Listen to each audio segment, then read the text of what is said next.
Para salir de este pequeño pueblo de la costa vasca donde vivo, solo hay que caminar unos minutos. Así de chiquito es mi pueblo. Y al pasar de ese límite empieza el campo. Un campo que se puede decir que es casi vertical, porque se apoya en las montañas. No son muy altas, pero lo suficiente como para que las ovejas, las cabras, las vacas o los caseríos parezcan como prendidos con alfileres en sus laderas verdes, y por eso no se caen.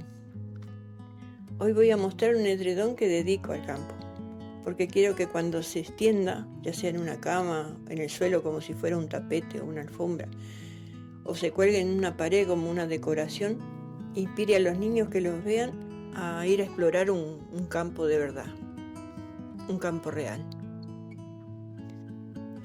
Por eso hoy les he traído este trabajo que estoy haciendo, donde le estoy poniendo algo así como un alambrado al campo, un límite, una frontera. Le voy a poner un borde para terminarlo con este estilo que yo hago de retacitos.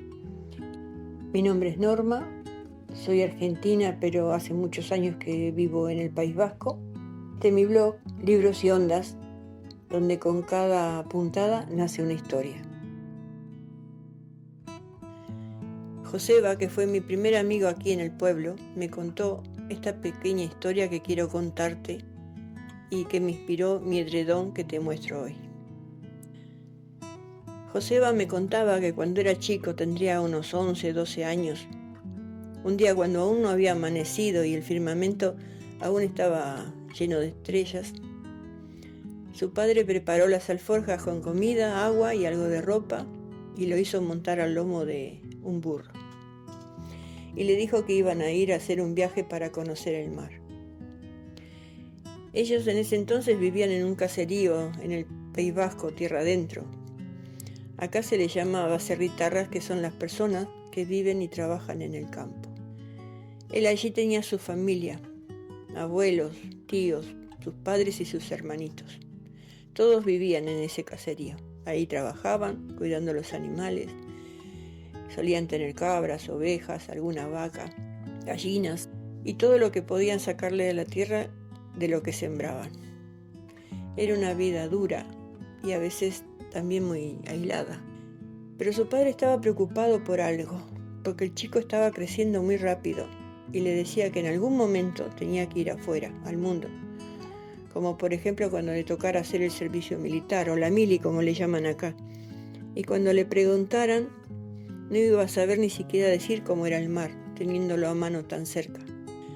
Así partieron, casi al amanecer, para hacer un camino que les llevó más de mediodía entre senderos de cabras, piedras de montaña y bosques de pino. Cuando ya estaban los tres cansados de caminar, de repente dice que el camino se abrió hacia un vacío, como un acantilado, y ahí delante apareció el mar en todo su esplendor. Iluminado por el sol, se veía verde, tanto que parecía hierba movida por el viento. Me contaba que tal fue su asombro que ni siquiera vio que había un pueblo ahí delante, ahí abajo, en el cual vivimos ahora. Joseba estaba muy sorprendido y apenas podía hablar, pero cuando pudo, le dijo a su padre: «Aita, ¿quién cuida todo ese campo?». En su inocencia ni siquiera se había dado cuenta de que era agua. Y esto me lo contó porque le habían dicho que el campo en Argentina era así de extenso.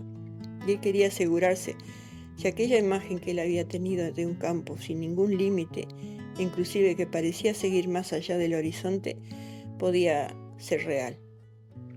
Cuando le dije que sí, efectivamente, que después del horizonte el campo continuaba y que era así como un mar de tierra, pasto y hierbas, se puso muy contento.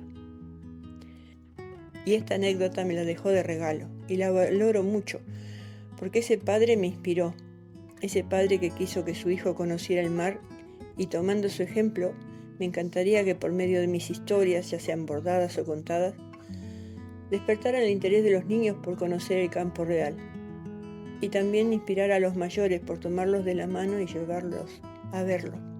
Porque a veces creemos que estos niños, por haber nacido en esta era de la tecnología maravillosa, con el dedito preparado para pasar pantallas y pantallas, pensamos que lo saben todo. Pero no es así. Hay cosas como el mar, el campo, que hay que verlas, hay que vivirlas, explorarlas, para decir que las conocemos un poquito. Y para devolverle a Joseba el favor, le conté una historia también real sobre el campo claro. Mi abuelo trataba de esquivar las horas más calientes de los días de verano. Trataba de trabajar al anochecer o al amanecer, porque allí en la llanura, cuando el sol arrecia, la tierra quema el pasto de tal forma que la inmensidad parece dorada. No hay ni animal ni hombre que se atreva a caminar bajo el sol del verano.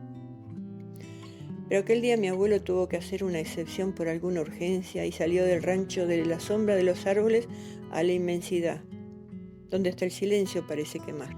Y andando muy poco con su caballo Pangaré, miró hacia el horizonte y allí el aire parecía moverse por el calor, y fue cuando surgió una sombra, al principio pequeña y temblorosa.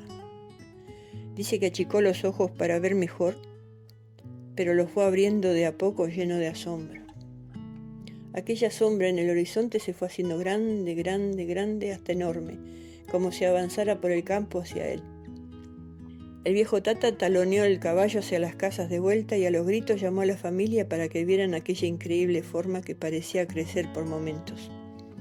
Todos salieron al sol y vieron el enorme barco que navegaba tranquilamente sobre el mar dorado de la pampa. Menos los pequeños, todos sabían de los espejismos que hacía el calor, pero aquel día quedaron prendados del enorme buque que si se tenía buena vista tal vez se podían ver detalles de tripulantes caminando por la cubierta y hasta el nombre de la nave. Los chicos especulaban qué cosas se podían ver. No tardó en disiparse, pero aquella imagen de un barco en mitad del campo maravillaba y nos dio un recuerdo que nos hacía pensar que algún día veríamos un campo de agua, donde un barco enorme como aquel iría tranquilamente navegando. Gracias por escucharme y espero que les haya gustado. Hasta pronto.